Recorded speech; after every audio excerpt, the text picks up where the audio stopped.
Do you guys know that early depictions of Medusa didn't always have her as a snake-haired monster, or even the Gorgons in general?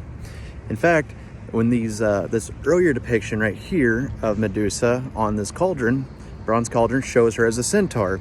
You see Perseus, removing her head and everything, but she's depicted as a centaur and not a snake-haired monster. And this image right here, you see it's an archaic, so a black figure, an early archaic black figure vase painting. And on top you see Polyphemus and Odysseus stabbing him in the eye, but underneath you see a bunch of Gorgons chasing after Perseus. Well, these Gorgons are Medusa's sisters, but you'll notice that their heads are actually cauldrons themselves.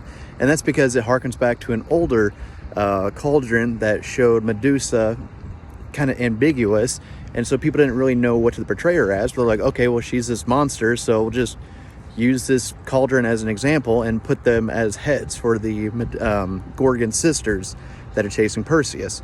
So even though nowadays when we think of a Gorgon, we think of a snake-haired monster woman that turns people to stone, in ancient Greece for a time, they just knew her as a monster and not necessarily as what kind of monster. Eventually, as it goes into what we believe nowadays and think of a Gorgon nowadays, but early examples showed her as a centaur, or in the case of her sisters right here, monsters that have cauldrons for their heads.